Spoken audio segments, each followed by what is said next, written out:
Dalam banyak kasus, ewo pekewo ini kalau berlebihan ya jatuhnya people pleasure tadi. Jadi kita tidak memperhatikan kepentingan kita. Pokoknya kepentingan orang lain terus yang jadi fokus. Assalamualaikum warahmatullahi wabarakatuh. Di malam hari ini, people pleaser ini konotasinya negatif. People pleaser itu orang yang fokus hidupnya bagaimana caranya menyenangkan orang lain. Sampai kemudian lupa bahwa dia sendiri juga berhak untuk bahagia. Ini namanya people pleaser. Uh, ini wacana yang akrab mungkin untuk teman-teman yang kuliah di jurusan psikologi misalnya. Dan ini fenomena yang banyak kita jumpai hari ini. Kelompok people pleaser ini, apalagi hari ini kan kita hidup di medsos. Yang logikanya adalah logika viral atau tidak viral. Logika medsos itu kan semakin banyak orang melike, memfollow, mensukai kita, itu semakin kita merasa senang. Akhirnya fokus kita hanya gimana caranya orang senang padaku. Nah, nanti dalam banyak momen kita kadang-kadang tak sadar kita jadi orang yang berkarakter people pleasering. Kita ingin menyenangkan orang lain terus sampai lupa bahwa kita juga berhak loh untuk senang. Nah, jadi people pleaser ini kalau didefinisikan di buku-buku ya antara lain definisinya seperti itu. Orang-orang yang selalu ingin menyenangkan orang lain, menjadikan orang lain sebagai tujuan atau pusat hidupnya, sehingga bahkan mengorbankan kebahagiaan, kenyamanannya sendiri untuk orang lain. Bahkan ada yang sampai menganggap dirinya sendiri bukan prioritas. Prioritas utama ya gimana caranya orang itu senang padaku. Mereka menganggap nilai dirinya terletak pada pandangan baik orang lain terhadap dirinya. Nah, ini nanti penjelasannya harus hati-hati karena selama ini teman-teman kan sering diceramahi, sering diminta untuk peduli sesama. Jadi, nah people pleaser ini tidak sama persis dengan peduli sesama tadi. Tapi people pleaser ini orang yang menggadaikan kebebasannya, orang yang memasrahkan eksistensi kesejatian dirinya kepada orang lain. Nah ini namanya people pleaser. Saya tidak tahu teman-teman pernah merasakan gejala seperti ini atau tidak. Ya nanti coba teman-teman setelah ngaji ini coba dipikir-pikir. Jangan-jangan kita masuk kategori orang-orang yang people pleaser ini. Inginnya dipuji, terus inginnya di-like, terus ingin orang senang terus pada kita. Sehingga kita melakukan apapun tidak masalah. Itu kan banyak kan yang mungkin punya channel YouTube, mau bikin konten-konten. Padahal itu bukan tipe kita, bukan gaya kita. Tapi kok ya kalau saya begini banyak yang like ya. Kalau saya begini banyak yang memfollow ya. Ya sudahlah aku gini saja terus. Meskipun yang itu kita bukan ahlinya, yang itu kita bukan keinginan kita. Nah, itu mungkin kita sering mengalami yang seperti itu. Kalau dalam filsafat, mungkin teman-teman ingat dulu sekali kita pernah ngaji tentang tokoh filosof namanya Heidegger. Heidegger ini orang sering menyebutnya filosof yang punya gaya berpikir eksistensialis. Meskipun beliau ini lebih terkenal sebagai seorang filosof yang gayanya fenomenologis. Nah, Heidegger ini membagi manusia itu jadi dua. Yang pertama manusia otentik, namanya Dasein. Yang kedua manusia yang tidak otentik, namanya Dasman. Dasein itu manusia otentik itu manusia yang jadi dirinya sendiri. Eksis sebagai dirinya sendiri. Hidup versi keinginannya sendiri. Ini namanya manusia yang otentik. Jadi Saya ingin A dan saya menghidupkan diriku dalam versi A. Ini namanya otentik. Yang aku jalankan sekarang, ya ini keinginanku. Yang aku lakukan sekarang, ya persis seperti inilah yang aku ingin hidupkan dalam diriku. Ini namanya manusia yang otentik. Tapi nanti ada manusia yang jenisnya dasman. Dasman itu manusia yang tenggelam dalam lingkungan sekelilingnya. Jadi dia ini tidak kelihatan. Kenapa? Karena hidupnya selalu, kalau orang lain ke utara, dia ke utara. Orang lain ke selatan, dia ke selatan. Kita sering menyebut orang-orang seperti ini tidak punya prinsip. Yang penting orang senang saja, tidak ada yang marah padaku, tidak ada yang tersinggung denganku. Apa yang aku lakukan, ya ikut mereka saja. Ini orang namanya dasman, orang yang tenggelam. Dia seolah-olah ada, tapi sebenarnya tidak ada. Dia tidak dihitung. Kalau bahasa Arab itu ada peribahasa wujuduhu ka'adamihi. Jadi adanya seperti tidak adanya. Nah, people pleaser ini jenis orang yang semacam itu.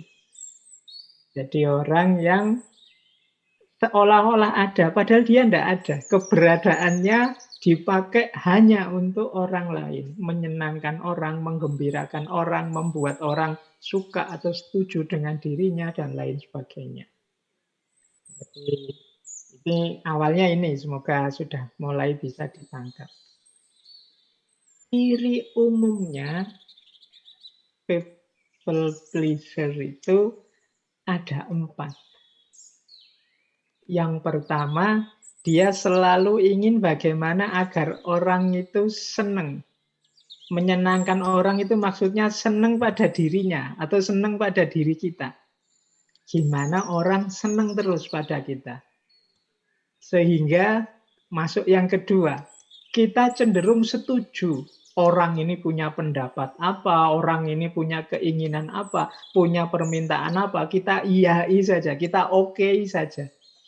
Bila perlu kita bantu, dia ingin apa. Wah, sampean bagus, sampean baik. Wah, saya bantu apa yang ingin dia. Itu ya ini gaya seperti ini. Jadi kita ingin menyenangkan orang dengan cara menyetujui apapun pendapatnya, apapun keinginannya, apapun permintaannya. Jadi karena kita takut dia marah, kita takut dia tidak suka sama kita takut dia ninggal kita. Nah, jadi ini ciri kedua. Jadi kita menyetujui apapun keinginannya, sehingga kita khawatir kalau dia kecewa, kalau dia marah. Bahkan sampai mengabaikan pendapat kita sendiri atau kenyamanan kita sendiri. Misalnya teman kita ngajak, yuk malam-malam gini nyate yuk, enak loh sate di sana. Padahal kita tahu, kita itu tidak suka sate di warung itu, kita pernah nyoba. Tapi ya demi teman, ayolah. Saya juga suka kok ke sana. Itu padahal kita tidak suka. Itu dalam rangka apa? Kita takut dia kecewa, kita takut dia marah, kita takut dia tidak berkenan dengan kita. Jadi kita mengabaikan pendapat kita sendiri, kenyamanan kita sendiri demi kesenangan orang lain, demi kesetujuan, demi kenyamanan orang lain. Nah ini saya tidak tahu teman-teman pernah begini atau tidak. Nah nanti kita lihat ya. Ya meskipun dalam hidup ini kadang-kadang kita butuh, kadang kita menyebutnya basa-basi semacam itu, tapi nanti sampai level tertentu, model people pleaser ini membahayakan untuk kita sebagai manusia. Nanti kita lihat di titik-titik mana people pleaser ini membuat diri kita sebagai manusia jadi tidak otentik lagi, tidak asli lagi. Kita jadi manusia yang palsu, bukan diri kita sendiri. Nah, yang penting kita ingat dulu ciri umum 4 ini ya. Kita selalu ingin menyenangkan orang, setuju apapun pendapat, keinginan, permintaan orang. Khawatir kalau orang itu nanti kecewa, marah sama kita. Sampai kita mengabaikan pendapat kita sendiri, kebenaran kita sendiri, kenyamanan kita sendiri. Jadi ini 4 ciri-ciri umum dari yang kita sebut malam hari ini sebagai people pleaser. Hari ini kan banyak kita begini, misalnya di medsos-medsos. Aslinya ya kita ndak suka sih teman kita begitu, tapi wong temen mau gimana lagi ya kita jempoli lah, kita kasih emoticon ketawa ya. Padahal gitu aslinya kita merengut, tapi ya di WA dia kita pakai ketawa-ketawa. Padahal sebenarnya ya ndak lucu sih, misalnya tapi kita ikut ya sudah mau teman mau gimana lagi misalnya. Itu jenis gaya menyenangkan orang. Tapi nanti kalau sudah sangat dalam dia jadi negatif. People pleasure ini. Nah, ini lebih detail lagi. Another sign. Tanda-tanda yang lain. Kalau kita ini terkena people pleasure. Nanti bahkan ada level namanya people pleasure syndrome. Nah, ini semacam gejala orang yang sudah agak sakit jiwa ini. Kalau sudah terlalu dalam semangat untuk menyenangkan orang lain. Nah, tanda yang lain apa? Yang pertama adalah tidak bisa bilang tidak. Jadi kalau teman yang minta, kalau dia yang minta, kalau pokoknya ya harus iya. Tidak enak mau bilang tidak itu. Ah, itu ciri pertama sudah. Kalau kita berat sekali mengatakan tidak, padahal sebenarnya ya kita tidak setuju sih. Tapi ya gimana lagi, wong ya teman, ya sudahlah, oke sajalah. Ah, itu berarti kita tidak bisa bilang tidak. Saya Saya tahu dia salah, saya tahu dia keliru, tapi ya mau gimana lagi. Wong ya sahabat sudah lama berteman, oke lah, setuju sajalah. Nah ini namanya tidak bisa bilang tidak. Yang kedua, cirinya adalah rendah diri.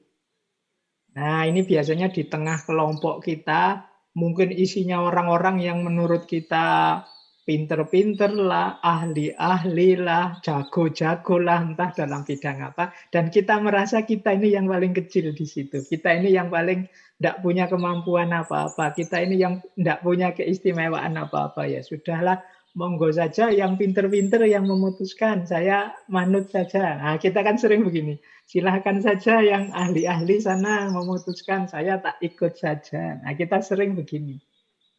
Ini hati-hati kalau tidak hati-hati kita jatuh pada people pleaser ini. Ada nada kita tidak percaya diri. Kita merendahkan diri kita sendiri. Padahal mungkin ya kita punya pikiran-pikiran bagus loh. Mungkin pendapat kita mungkin bisa jadi alternatif loh. Tapi kita merasa tidak mampu. Kita merasa tidak bisa. Pokoknya saya ikut sajalah diputuskan apa. Ah, ini people pleaser. Kadang-kadang kalau dua orang yang sama-sama punya mental people pleaser ketemu, itu tidak putus-putus masalah itu. Jadi kalau sedang rapat atau sedang diskusi, enaknya gimana? Wah, saya ikut sajalah. Ah, saya juga ikut saja, monggo enaknya gimana? Ah, saya juga ikut saja. Akhirnya tidak jalan-jalan. Diajak makan yang satu terserah saja mau makan di mana. Yang satu juga begitu. Ya saya juga terserah lah monggo enaknya di mana. Ah silahkan yang memutuskan. Anda Bapak saja. Tidak jalan. Semuanya ingin menyenangkan temannya. Nah, ya dari sisi indahnya pergaulan sampai level tertentu bagus. Tapi hati-hati nanti kalau sudah terlalu dalam people pleasure ini. Apalagi sampai yang ketiga ini, misalnya selalu setuju dengan pendapatnya orang lain, mengabaikan pendapatnya sendiri hanya untuk menghindari perdebatan. Nah, kita mungkin tahu bahwa temanku ini salah, pendapatnya seperti ini menurutku tidak cocok. Aku ngerti sendiri yang benar itu seperti ini. Tapi nanti kalau saya sampaikan mesti debat, mesti rame ini gegeran. Tidak usahlah daripada rame nanti persahabatan kita retak nanti. Sudahlah biar saja. Ini kemungkinan kita sudah ada gejala-gejala people pleaser tadi. Selalu setuju dengan pendapatnya orang lain meskipun kita tidak setuju. Padahal mungkin kalau kita sampaikan pendapat kita bisa jadi teman kita juga bisa berpikir dua kali tentang pandangannya yang kita anggap keliru. Tapi karena kita diam saja ya akhirnya tidak ada perubahan apa-apa. Ya benar sih tidak ada perdebatan, tidak ada permusuhan, tapi yang salah tetap salah. Yang keliru, keliru terus. Nah, ini tanda yang ketiga. Jadi semoga kita mulai hari ini agak waspada agar tidak jatuh pada sindrom people pleaser ini. Terus merasa bertanggung jawab terhadap perasaannya orang lain.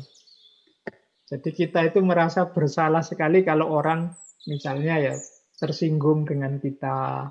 Wah, saya menyinggung perasaannya, ndak enak ini. Padahal mungkin teman kita saja yang agak terlalu sensitif. Nah, perasaan-perasaan rasa ndak enak terus di hadapan teman itu another sign. Jadi ciri-ciri tanda-tanda kemungkinan kita punya karakter people pleaser ini. Kita merasa bertanggung jawab terus terhadap kondisi, perasaan teman-teman, orang-orang di sekeliling kita. Kemudian minta maaf untuk hal-hal yang sebenarnya nggak usah minta maaf, nggak apa-apa. Tapi kita akan terbiasa, saya nggak tahu ya, mungkin orang timur ya, apa-apa itu saya minta maaf ya karena harus bertanya ini. Loh, bertanya saja, nggak apa-apa, silahkan bertanya. Wong belum jelas mau apa kok sudah minta maaf. Kadang-kadang untuk sesuatu yang memang tugas kita misalnya, itu kita minta maaf. Yang memang kewajiban kita, itu kita minta maaf. Apa saja kita minta maaf. Ini hubungannya dengan rasa bertanggung jawab atas perasaan orang lain tadi. Akhirnya kita banyak sekali minta maaf, termasuk untuk hal-hal yang seharusnya ya kalau untuk yang seperti itu tidak perlu minta maaf. Wong itu memang kewajiban kita. Wong itu memang yang harus kita jalankan begitu. Nah, kalau kita terdorong untuk terus merasa bersalah, ingin minta maaf terus karena khawatir teman kita tidak enak hati. Nah, ayo introspeksi, jangan-jangan kita sudah punya kena sindrom ini, kena sindrom people pleaser. Kemudian sering menyalahkan diri sendiri. Kalau ada apa saja yang disalahkan aku, wah ini mesti gara-gara aku ini tadi. Aku kurang bisa menjaga ini, kurang bisa jaga mulut, kurang bisa jaga tindakan. Ini mesti salahku. Kalau ada kasus, kalau ada peristiwa apa, selalu yang disalahkan dirinya sendiri. Ini kemungkinan people pleaser. Jelas-jelas mungkin yang salah temannya, misalnya temannya pembohong, berkhianat. Itu kadang kita ya, wah mungkin salahku ya, tidak bisa membuat temanku jujur, akhirnya dia jadi bohong. Nah, itu jadi yang bohong sana yang kita salahkan diri kita sendiri.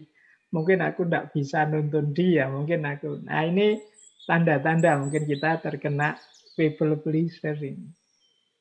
Kemudian tidak banyak waktu untuk diri sendiri.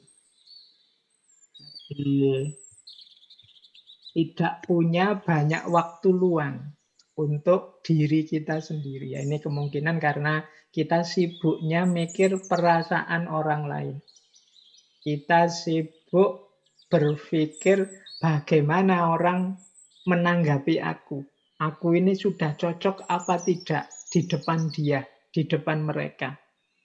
Ini membuat kita kehabisan waktu untuk diri kita sendiri. Ciri selanjutnya, kita membutuhkan pujian. Kita merasa lega kalau kemudian teman kita, wah kamu ini orang membantu sekali dalam hal ini. Wah, aku bangga sekali punya teman seperti kamu. Aku senang sekali. Nah, kita menunggu-nunggu ini sebenarnya sejak tadi. Pengakuan bahwa kita itu berharga di depan dia, di depan mereka. Itu yang kita orientasikan dalam hidup kita itu ya pengakuan ini tadi, pengakuan, pujian dari orang lain kepada diri kita. Kemudian ada lagi sign-nya, tanda-tanda yang lain, yaitu kita tidak mengakui perasaan kita sendiri. Kita abaikan. Jadi karena kita anggap tidak penting. Aku sedih, tidak masalah. Aku tersakiti, tidak masalah. Aku tersinggung, tidak masalah. Asal orang lain suka padaku. Nah ini tanda-tanda kita sudah terkena sindrom people pleaser tadi. Tidak ngakui, mengabaikan perasaan sendiri. Kemudian siap pokoknya membantu apapun untuk teman. Tapi dia sungkan, ini sungkan itu bahasa Jawa, bahasa Indonesianya apa ya? Dia tidak enak, dia segan kalau mau dibantu orang. Dia khawatir merepotkan, dia khawatir menyusahkan orang. Karena nanti khawatir temannya menilai bahwa wah sampean ini sering merepotkan, sering menyusahkan. Khawatir dapat klaim itu. Sehingga dia kalau mau dibantu, itu dia merasa segan, merasa sungkan. Kalau bisa, yo aku saja yang bantu terus, biar aku positif terus di depan mereka. Dan yang selanjutnya mungkin jadi tanda-tanda seorang people pleaser itu selalu ingin menghindari konflik. Jadi kalau bisa nyaman terus, rukun terus dengan sesama, meskipun saya harus berkorban perasaan, berkorban waktu untuk diriku sendiri, meskipun saya harus selalu setuju dan menghindari perdebatan, tidak masalah. Yang penting tidak ada konflik, aku tetap diakui dan dihargai di tengah masyarakat, di tengah lingkunganku. Nah, inilah antara lain tanda-tanda bahwa kita ini punya gejala people pleaser. Baik, ini silahkan teman-teman ambil nafas sebentar, dibayangkan dirinya masing-masing apakah punya gejala-gejala tadi. Semoga tidak parah kalau ada, karena nanti kalau sangat dalam, sangat parah, mungkin malah butuh psikiater. Ini kalau dalam ilmu jiwa termasuk gangguan jiwa, termasuk disorder. Baik, saya lanjutkan. Nah, ini ono gambare, cuma bahasa Inggris. Kalau kita sering punya ungkapan-ungkapan seperti ini ada gejala-gejala berarti. Misalnya, what will they think? Kira-kira apa ya komentarnya mereka padaku? Kalau pikiran kita sering sibuk begitu, ya kemungkinan kita orang yang punya gejala seperti tadi. Atau, what if I say no? Ini menunjukkan bahwa kita tidak berani ngomong tidak.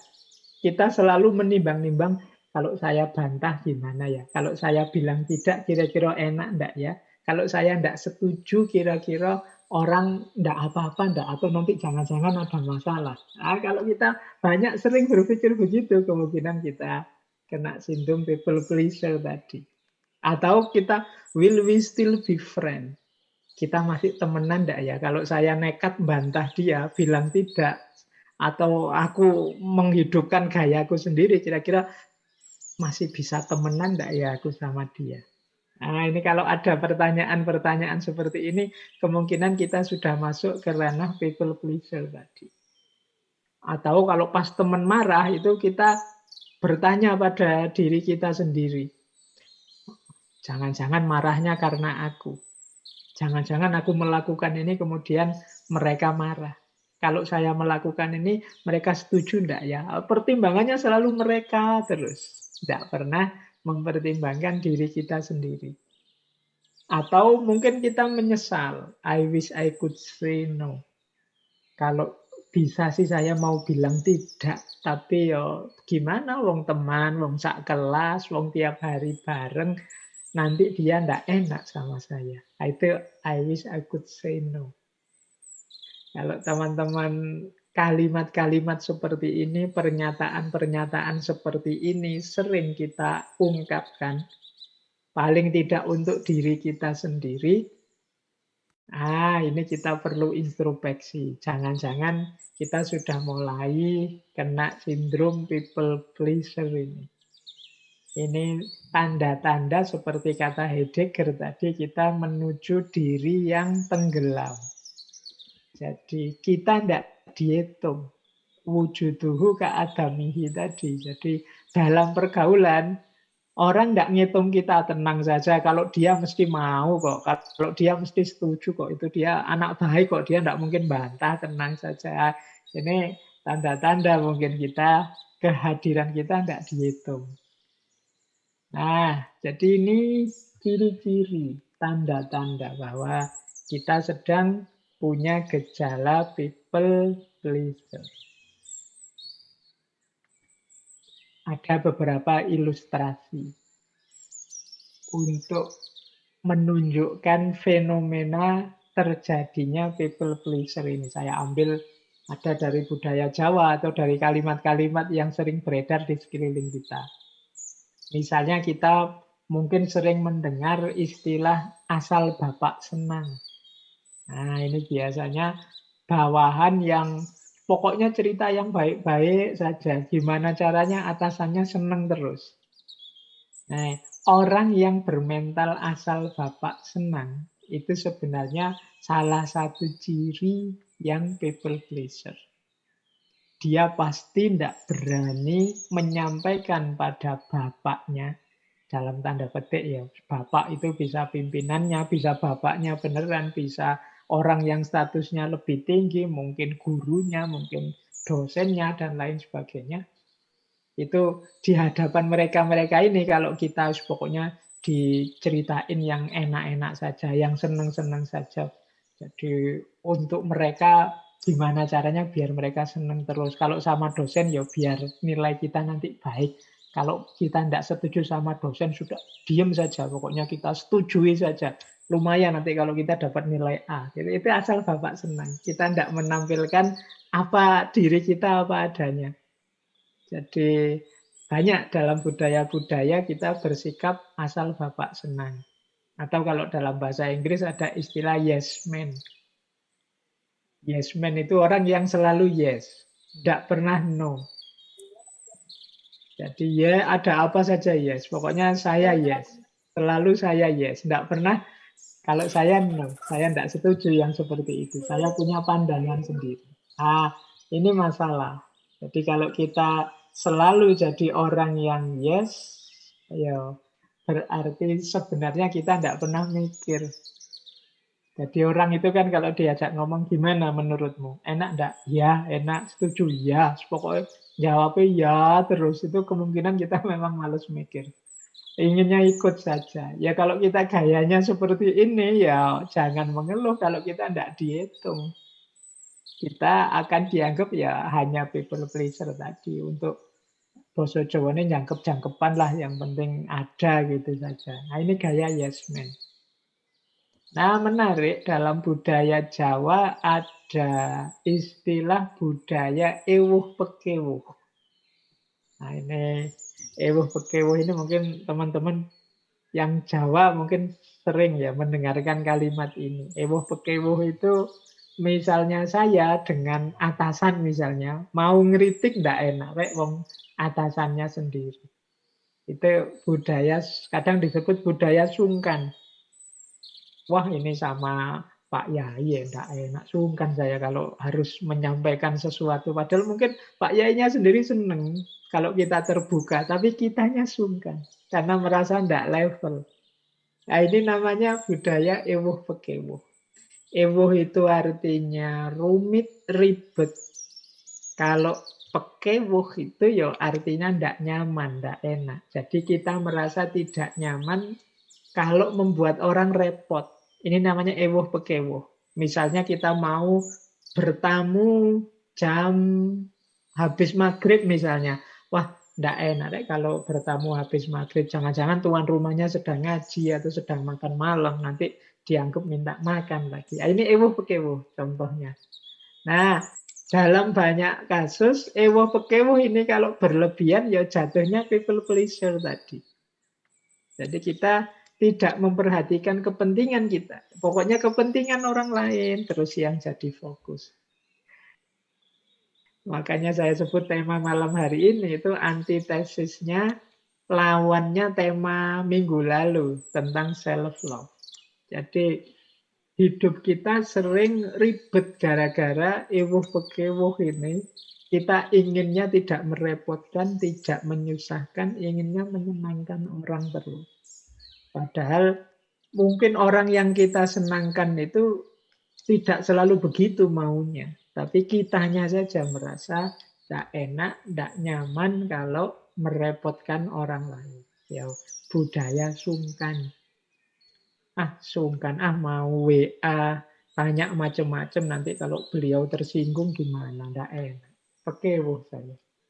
Nah, ini contoh-contoh manifestasi. Dalam budaya timur, tradisi semacam ini kuat. Jadi tradisi bagaimana kita harusnya mendahulukan yang lain, bagaimana kita mengutamakan yang lain, sampai melupakan diri kita sendiri. Ada banyak sekali konsep-konsep ajaran-ajaran. Mungkin konsep dan ajaran itu tidak salah, cuma implementasi kita saja yang kadang-kadang berlebihan. Menolong orang itu bagus, tapi melupakan diri sendiri tidak bagus. Peduli dengan orang lain bagus, tapi cuek dengan nasib, dengan kepentingan kita sendiri tidak bagus.